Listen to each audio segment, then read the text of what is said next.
Hello and welcome back to my channel, the place on YouTube to find Shining Star Holistics.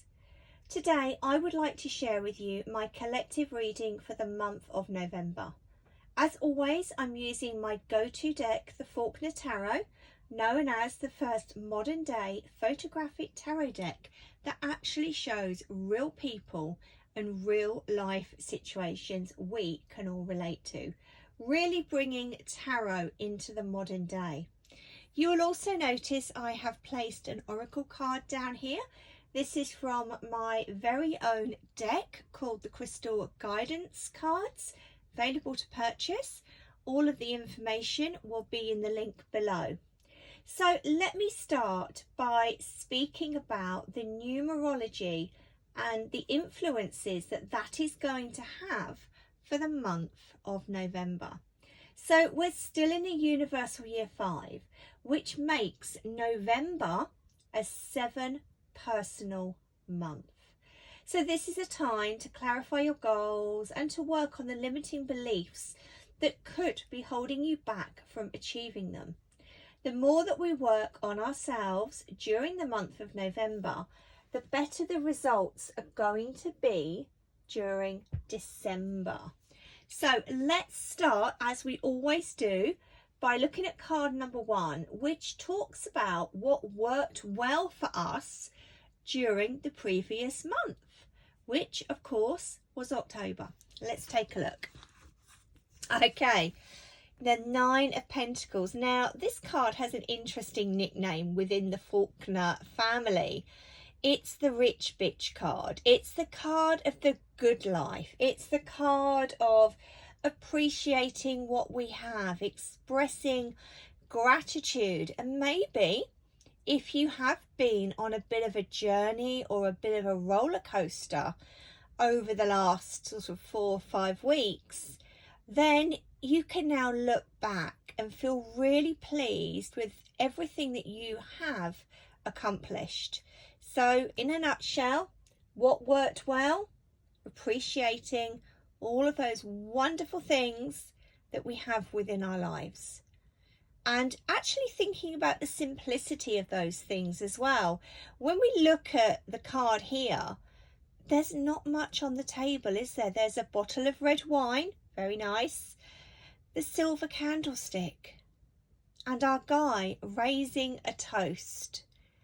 So if you haven't been grateful, maybe this is a bit of an extra nudge for the universe to maybe practice gratitude a little bit more. But on the whole, this energy worked really well for the majority of us during the month of October. So thank you, Spirit, for that card. Moving on to card number 2. What didn't work? Are we ready? Let's see what did not work for us during October. Okay. So for those of you that understand tarot, you will know this is the wish card. This is the card of recovery, the Starr. This is the card of hopes and dreams. However, what didn't work well is the question. So I actually feel that we just didn't put quite enough effort. And, you know, maybe if you look back to your new moon wishes that you would have sent out in the first week of October under the new moon, maybe these goals, dreams were not achieved. But I do want to say, because Spirit are drawing me very much towards the roof here on the wishing well. And I do feel that we were protected and maybe Spirit had a bigger picture. This simply wasn't the right time. Okay. Now, they're also making me aware now as I'm talking of the bucket. So we all know in modern day terms what a bucket list is. So don't feel bad about yourself if you didn't tick anything off the bucket list, if you have one. Okay. Spirit are saying it simply wasn't the right time, but there were a lot of positives to be found. Okay, so don't see this card as being completely negative and throw the energy out the window. Look for the positives as well. So thank you for that, Spirit. Always insightful. There we go. So card number 3, what did we learn? This is going to be interesting given the last card. Okay, now you can start to see the story, and this is what I love about working with tarot. The 7 of Cups. So again, has a nickname, card of confusion, but it's also the card of trusting in those unseen miracles, those unseen opportunities. So what came out of the confusion? What came out of the darkness or out of the storm when you really didn't think that anything was possible, or whatever it is you were seeking for? Perhaps you didn't think that was possible or that was going to manifest. Spirit will always look after us. Sometimes, yep, we do just need to trust in the bigger picture. So as I'm looking at the card today, I'm noticing an object in the top left hand corner. And this is interesting because this is an object that I normally see within the colour deck, which has different images. But I can almost see the outline of Aladdin's lamp. And we all know the story of Aladdin and the genie and, you know, making his wishes. So you have to believe in the unseen. I often talk about new moon wishes and feeling that feeling of the wish fulfilled. If you cannot feel or embrace the emotion attached to whatever it is you are seeking to manifest, then it doesn't have the energy or the oomph behind it to actually manifest, because it's like Spirit are looking down on you.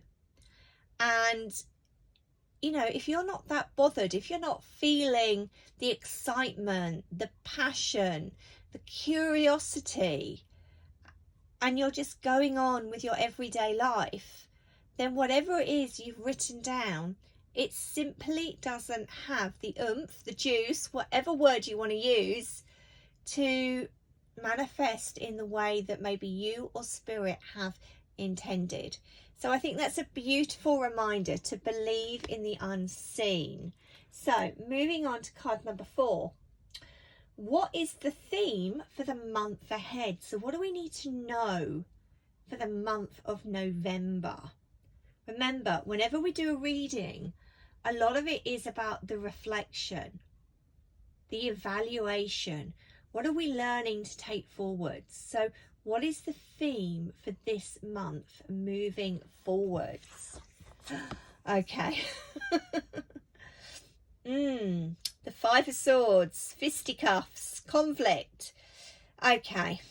Let me tune in and let's see what Spirit actually want to pass on. Okay. So what they're saying is this is a month when we need to choose our conflicts. We need to choose our battles. We need to perhaps step back sometimes rather than reacting. We also need to listen to the guidance, to our intuition, to our higher self. And, you know, not to, what's the word I'm looking for? Not to jump to conclusions about anything and everything. Not to go battling in for confrontation. Take a step back. See what's going on. Does it need your input? Or can we just take a step back and allow time? So that's a really powerful message, I feel. And what was interesting was I often get drawn to adding in some crystals, as you can see in front of us. And I was really drawn to Fluorite. So this is such a beautiful crystal, which typically talks about learning and studying. So we need to act when we feel it's right, but there may also be times when we're asked to take a step back, and we will learn lessons as and when we do that. So thank you so much, Spirit. Now, card number 5. Anything else that we should be aware of this month? Let's take a look. Okay. 2 of Pentacles. Okay. What's coming through? Again, it's that sense of trusting your intuition. This feels really strong and almost a little bit like a continuation of some of October's energies, which kind of makes sense. When we look at the numerology, it is a 7-month, which we've had the Starr. There is a 7 in that. We've had the 7 of Cups. This really is about thinking and tuning in. Now, my mind has just gone into overdrive with these numbers. So 9, which we had up here, the 9 of Pentacles, take away 2, gives us 7. 5 of Swords down here, plus 2, gives us 7. 7 is really, really strong. But I do feel this is very much about just juggling. You know, what's important for us now? Do we need to make a decision sooner rather than later? So, tune in, guys and girls. We've got to be tuned into our intuition 100%, because you do not want to hit that brick wall. It's going to hurt. Now, I did pull out the tarot card that actually relates to the month of November. Now, I don't normally do this, but my intuition was telling me that this was going to be insightful, and actually it is, because November is actually relatable to number 11 within the major arcana. So that's the first part of any tarot deck. Justice. So this is all about seeking and speaking the truth. Okay. Some of us may be feeling as the month progresses that we're being pulled in different directions, but truth and honesty is always going to win the day. And that really feels quite important, actually, when we look back over the cards that have come out. So I'm just going to leave that to one side. Let's pop it up there. Now, the final card that we're going to look at is the Crystal Guidance card. Now, this is always interesting. Are we going to get validation? Honey Calcite, connecting into the solar plexus chakra. Oh my God, that's the gut intuition chakra. So there's a need to tune into your gut feeling. We all get that butterfly feeling in our stomach at certain times. So do you feel excited or nervous about something? Your gut intuition is never wrong, so trust these feelings. Allow yourself to stand in your own personal power and clear your mind of any self-limiting beliefs. Be confident and courageous in all that you do, and know that your dreams and desires are possible. Wow. Oh my God, that is so synchronistic. It's unreal. So, the overall message: believe in the unseen, trust in your intuition. Okay, so there we go, ladies and girls, boys and girls, whoever's watching. I'm going to finish this up because the rain started, as you can probably hear, and it gets quite noisy if we have massive downpours. So all the information that you need to know, my social media platforms, you will find in the drop down link, so go check them out.